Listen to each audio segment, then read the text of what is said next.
45, we are back. Second time around. My man, Jason Silva, host of Brain Games. You got your own YouTube channel that motherfuckers love. Shots of all. Yes, sir. Last time we were here, you were trying to convince me that, like, computers were good for us. Yes. Yeah. You still stand by that, Jason? Well, yeah, I believe that computers and pretty much all the technology that we create extends our creative capacities. Most people have this idea that technology is somehow unnatural, but technology is kind of like an appendage for the mind. I mean, oil painting is a technology. Without it, Van Gogh wouldn't have created his genius. Hammers, wheels, all that. Instruments are a technology. Without them, Beethoven and Mozart wouldn't have created their art. So today we have the iPhone. Tomorrow we'll reprogram our genes. But I'm interested in the way that these tools can be used to create new forms of beauty, new forms of art, new forms of creativity. I mean, right now, these microphones are amplifying our voices and sharing our ideas across the world in real time. That's pretty miraculous. You sound really sultry right now. I sound what? The microphones you got a great voice on the mic. Out there, I didn't realize what the technology was going to do. Well, there you go. It gave you the golden throat, Jason. But what about this? Think about a lot of times we as humans tend to be lazy, so a lot of times technology can kind of also amplify the negative, the things that we view as negative about ourselves. Precisely, and that's why we have to think of all of our creative tools as amplifiers. So they amplify our good and our bad. I mean, when man first discovered fire, he could cook food or he could burn his enemy. It's way easier to bang 14-year-olds with the internet. Whoa, I don't know. It just is. Like, that's what this is the you got to look at it, the good and the bad. The alphabet, okay, is a very powerful information technology. We've had it for 100,000 years, if not more. We can use the alphabet to write poetry, or we can use the alphabet to get people to do hateful things to one another. And that's just words. So it's a delicate thing how we use these tools. We've got to come up with frameworks, right? That's what culture's for. Culture's like a social operating system that tells us what's allowed and what's not allowed. But even if you look at that, like, to that point, like, who's controlling culture? This is almost, the internet is kind of, to me, it's almost like the printing press. This is like our printing press. Oh, yeah, this is a big moment. I mean, before the printing press, very few people knew how to read and write, and they liked it that way because they could keep more people ignorant. When these media technologies first emerged, there was like 3 TV channels, owned by a very small group of people. Now, the individual is a network. Now I can do a Facebook Live post and reach 500,000 people and have a direct conversation with them in real time. I mean, that's power for the individual. Power for the voiceless, who all of a sudden have a voice. There is a sense of democracy because of this, but we'd be foolhardy to think that money isn't controlling what a lot of this shit is, what a lot of the messages that we're getting. Things are often double-edged swords. Yes. I mean, people feel that it's controversial that Facebook collects data about how you use it to feed you ads that are more relevant to you. And that's the reason that you get to use Facebook for free, because they're profiting from that information. There's nothing free in this world. But here's the thing.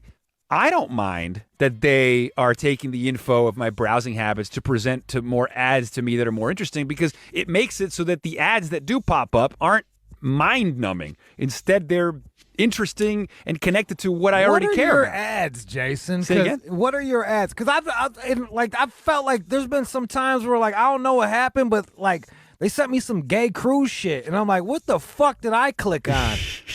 To go on, like, some fuck boat. You know what I mean? Like, what happened with me? I think if you study my habits on Facebook and online, you'll find a lot of articles related to technology, philosophy, creativity. Again, the things I'm interested in. And for the most part, the algorithm starts to recognize that. So my Facebook feed is actually always interesting to me. I check that before I go to CNN.com, for example. Well, I got a bunch of liberal friends and a bunch of redneck friends and a bunch of hood friends, and my Facebook feed is atrocious. It's just fucking a mix of it all. Mindless dogma from every fucking sect of people, and they're all fucking idiots. Believe it or that's a not. shame.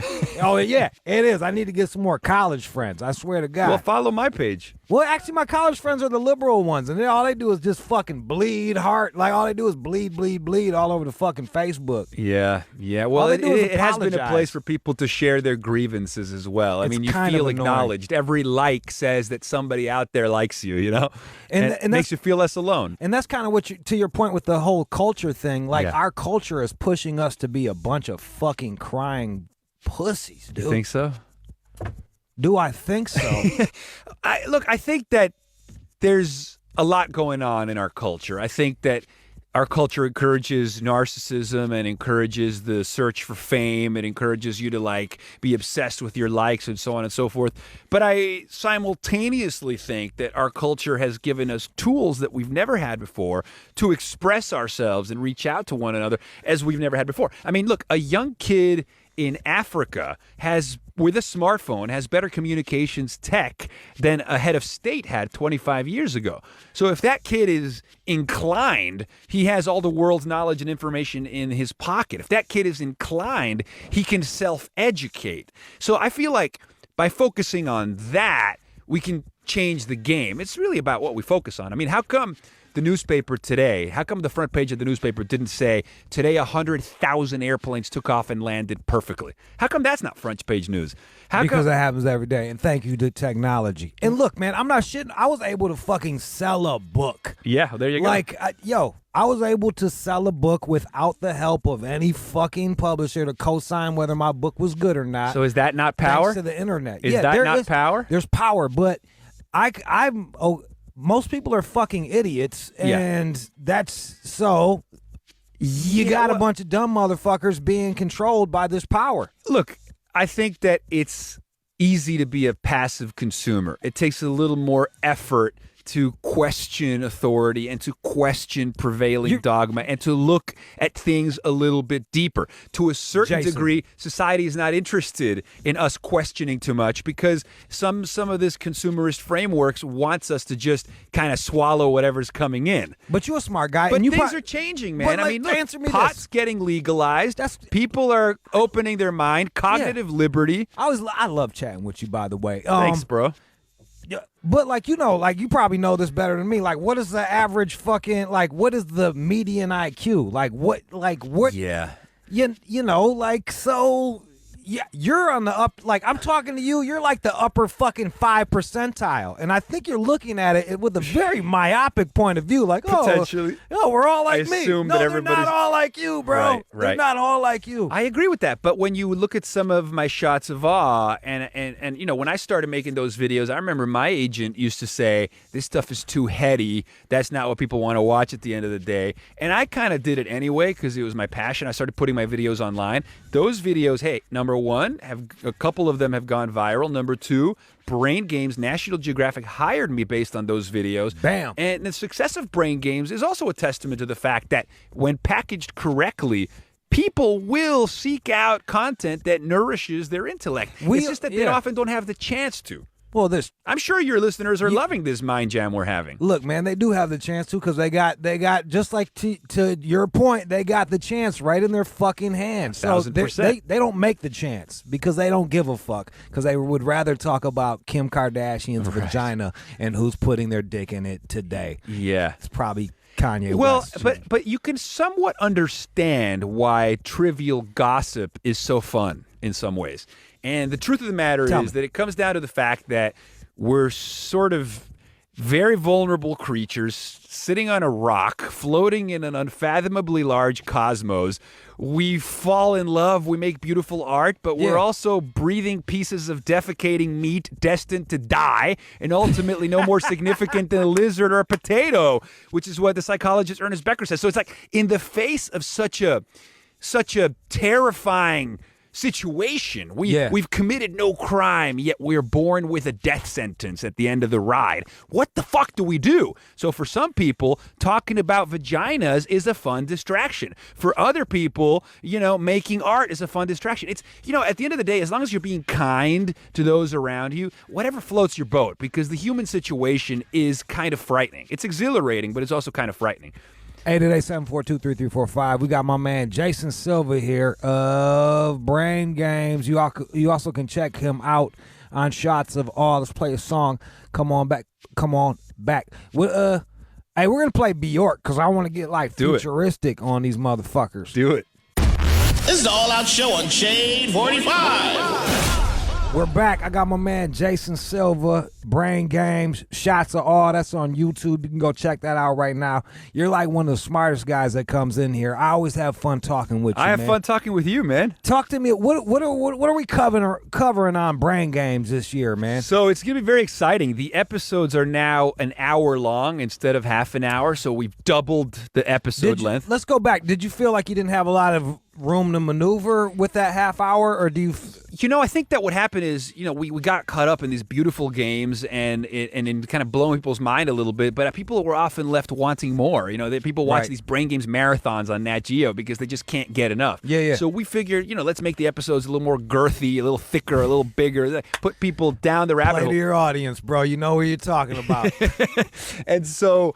So we decided also to take it internationally. So each episode takes us to a location that is related to the theme. So we have an episode about survival, the brain and how it survives. We shot in the Colorado wilderness. We have an episode that I'm really excited about called The God Brain, which was shot in Jerusalem. And it's all about the brain chemistry of religious experience. When people think they see God, what's going on in their brain? Is it the same shit that goes on when I take mushrooms? Probably. Absolutely, 100%. Because I always feel like when I was trying to talk my little sister into doing psychedelics over Christmas, and she was totally shutting me down. I'm like, no, like... Well, you're providing a safe environment for it, though. That is really the question. Because I was going to take her to a goth bar. It was going to be fine.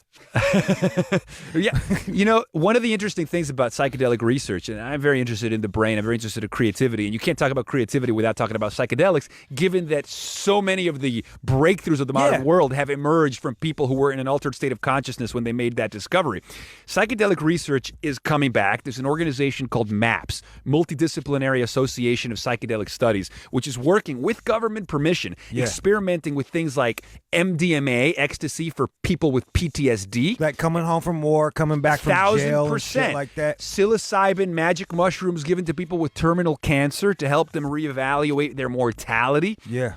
And the results of these studies are insane. First and foremost, because these drugs play with the very essence of self. Yeah. This is not like taking a Valium that's like hiding or masking the pain. Yeah. This is making you revisit the pain outside of the normal dimensions of space and time. I mean, these are spiritual technologies. That's right. And so they need to be used in contexts and spaces that are going to create, I guess, positive feedback loops. It's kind of like what you said with the tools. These are Set tools. and setting, bro. Yes, these are our tools. There's a philosopher called Mircea Eliade who 200 years ago used to say these are techniques of ecstasy, technologies of ecstasy. Shamanism is essentially an ecstatic technician of the sacred. That's what a shaman is. He's basically a guy that knows how to use technologies for inner space. He knows how to create a rocket ship for the mind, and he knows how to navigate those altered dimensions. But again, this is not children's playthings. These are tools and technologies that need to be used in controlled environments. Perhaps as important as the drug itself is the environment in which people are ingesting it. Agreed. 1,000%. I did it at a fucking dubstep show one time. Did you love it or did you freak out? It felt like I was getting my ass whooped by aliens. It was the most oppressive feeling ever. I always do better in the wilderness nature. Or with some candlelight at the crib, Big Sur, majesty, big open oceans, desolate beaches. I mean, basically you have to think of your environment as the wallpaper for your mind. So the word hallucination comes from the Latin term hallucinare, which means to wander in the mind. So if you're partaking in a psychedelic drug, you're about to wander in your mind, but you're going to wander in your mind while awake. You're going to dream while awake, which means that everything that's coming in from your environment is going to shape and sculpt the mood of that dream. So you got to make sure that your environment, peaceful, reverential, beautiful, majestic. You don't want to be in a place that's claustrophobic, that's anxiety-inducing or anything like that. The wallpaper matters, bro. No, I remember. I remember. I was at a party and they were giving out acid and they had run out of it was liquid acid. They had ran out of fucking the drops. So this kid came late. He gave him a bottle. We ran out of the drops. Chew on the bottle. Yo, it's a fucking gang of acid left in that bottle. He chews on it. He starts flipping out. They don't know what to do with him. They're trying to carry him around. They're like, bring him in the bedroom. They carry his